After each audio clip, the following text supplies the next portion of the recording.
Hi guys, तो ये video इन सभी भाइयों के लिए होने वाला है जो अभी एसएससी जीडी का एग्ज़ाम दिए हो और फिजिकल के लिए तैयारी कर रहे हो, लेकिन किसी को डाउट है कि हमारा हाइट इतना है, हमारा हाइट 170 से कम है, 165 है, किसी का 165 से भी कम है। वो क्या करे और कैसे सिलेक्शन ले एसएससी जीडी में और अपना फिजिकल अच्छे से क्वालिफाई करे। तो ऐसे फिजिकल में आपको बता देता हूँ, पहले फिजिकल में कोई मार्क नहीं होता। जो आपका एग्ज़ाम है उसी के बेसिस पे आपको फाइनल मेरिट तक बनेगा, लास्ट तक उसी के बेसिस पे बनने वाला है।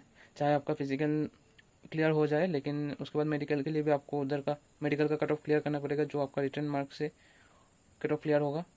और उसके बाद फाइनल लिस्ट भी मेरिट उसके बेसिस पे लगेगा। अगर मार्क कम है तो आप नहीं सिलेक्ट होंगे।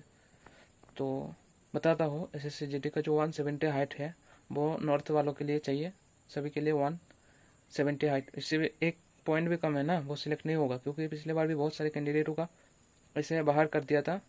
जो को भी उधर बहुत सारे सेंटर में ऐसा हुआ।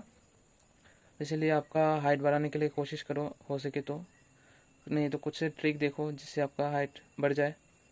तो मैं अभी, और किसी का चेस्ट भी कम है तो चेस्ट के लिए भी अभी से पुशअप लगाना शुरू करो, अंडा केला वगैरह खाओ, डाइट प्रॉपर मेंटेन करो। किसी का रनिंग कमज़ोर है तो रनिंग के लिए भी दौड़ना शुरू कीजिए, क्योंकि बहुत सारे लोग ऐसा है ना, सोचते हैं रनिंग निकल जाएगा, लेकिन भाई ये 5 किलोमीटर रनिंग है। जो हमेशा दौड़ता है वही कर पाएगा, लेकिन जो दौड़ता नहीं है बस बैठे बैठे सोचता है हो जाएगा, लेकिन वो जो जिस दिन आपका रनिंग होगा उस दिन अगर धूप हो गया ना, आप तो वैसे ही चक्कर खा के गिर जाओगे।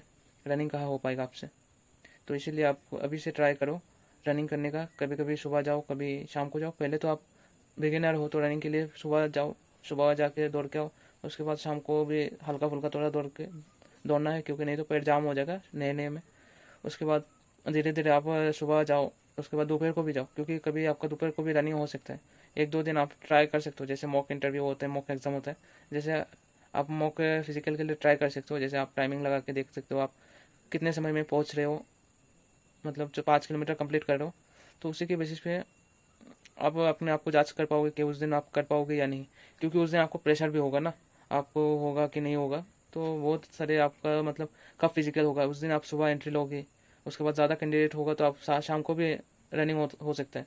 जैसे हमारा टाइम, हम इस भर्ती के पहले भर्ती में शाम को 2 बजे के करीब हम दौड़े थे पूरे धूप में। तो सोच ही सकते हो, धूप में दौड़ा, उसके बाद लगभग 3 बज गया हमारा फिजिकल ख़त्म होते होते। तो लास्ट में सबसे लास्ट में हम दौड़े थे, लेकिन क्वालिफाई हो गया। ये हम 23 के बात कर रहे हैं, 23 का जो भर्ती हुआ था। और 25 का भर्ती तो हमारा सुबह सुबह एंट्री हो गया, उसके बाद 9 10 10 बजे तक तो हमारा फिजिकल ख़त्म हो गया था उधर का। तो उस समय कैंडिडेट कम था, क्योंकि मेडिकल भी एक साथ होना था, तो कैंडिडेट कम कम करके मतलब लगभग 100 कैंडिडेट बुलाते थे, जिसमें से 80 कैंडिडेट आते हैं और उसमें से भी छट जाते हैं, मतलब हाइट और चेस्ट में निकल जाते हैं कुछ बंदे। और उसके बाद 66 बंदे थे हम दौड़े थे, तो 66 बंदे में से हम 60 बंदे सिलेक्ट हो गए। तो सुबह हुआ, सबको फ़ायदा भी हो गया, दौड़ भी पाया, और आउट भी कम हुआ, 6 बंदा आउट हुआ। लेकिन जब मेडिकल हुआ उस समय हमारा 60 बंदे एक साथ गए थे, उसमें से बस पहले दिन 34 का मेडिकल हुआ था, 34 में से बस 17 ही सिलेक्ट हुआ। लगभग 50% का सिलेक्शन हुआ, क्योंकि किसी का बीपी में पॉइंट बन गया था, किसी का आँख में पॉइंट बन गया था। ऐसे बहुत सारे पॉइंट है तो मेरे को पता नहीं, लेकिन बीपी का और आँख का जो प्रॉब्लम है वो सबको पता चल जाता है, क्योंकि बीपी का पॉइंट होगा तो आपको बार बार बीपी आपका बीपी चेक किया जाएगा। उसके बाद आँख का प्रॉब्लम होगा तो आपको भी 2 3 बार तो चेक किया जाएगा, तो आपको पता चलेगा। और बाकी जो प्राइवेट पार्ट वगैरह का प्रॉब्लम है, इसमें तो इतना पता नहीं चलता ना, कोई बताना भी नहीं चाहता। तो वही है। तो आप लोग देख लेना, अभी से आपको कुछ मेडिकल प्रॉब्लम है तो बताना कमेंट में। मैं अभी हर दिन लाइव आता हूँ शाम को, नहीं तो सुबह आता हूँ। तो वही है, और कुछ नहीं है। अच्छे से अभी फिजिकल पे ध्यान दो, अगर एग्ज़ाम अच्छा हुआ तो, अगर अच्छा नहीं भी हुआ फिजिकल पे ध्यान दो, कोई ना कोई एग्ज़ाम तो निकल जाएगा ना। किसी का एग्ज़ाम, किसी दूसरा एग्ज़ाम होगा जिसमें फिजिकल चाहिए, तो आपका फिजिकल तगड़ा होगा तो उसमें सिलेक्ट हो जाओगे। तो अल्टीमेटली फौज में आना है तो फिजिकल सबसे पहले है, लिखाई पढ़ाई तो बाद में होता रहेगा, लेकिन सिलेक्शन के लिए लिखाई पढ़ाई चाहिए।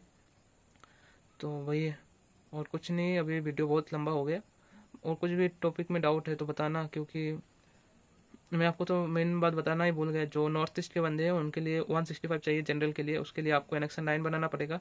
और SC ST के लिए आप एक बार वेबसाइट जो ऑफिशियल नोटिफिकेशन है उसमें देख सकते हो अभी चेंज हुआ है कि नहीं। मेरे को तो लगता है लगभग 157 जिसका भी हाइट है ST का वो जा सकते हो, और फीमेल का भी सेम ही है, 157 चाहिए। नॉर्थ ईस्ट से होने से। और आप एक बार देख लीजिए ऑफिशियल नोटिफिकेशन, और मैं आपको इसका एक स्क्रीनशॉट में लगा दूंगा, देख लेना, एक शॉट में डाल दूंगा हाइट एंड चेस्ट का। और ये तो यही कुछ था जो मेरा पर्सनल पॉइंट ऑफ व्यू से जो मेरे को लगा। और अभी वीडियो आता रहेगा, अभी जहाँ पे हो लोकेशन, इधर में नेट कम मिल रहा है लेकिन वीडियो डालता रहूँगा। अगर अच्छा लगा तो लाइक एंड सब्सक्राइब कीजिए। अगर वीडियो में बोलने में कुछ तकलीफ हो रहा है मेरे को, आप समझ पा रहे हो, तो आप बोलिए किस टॉपिक में बोलने में, कैसे हम बोलने में इम्प्रूव कर सकते हैं। जय हिंद।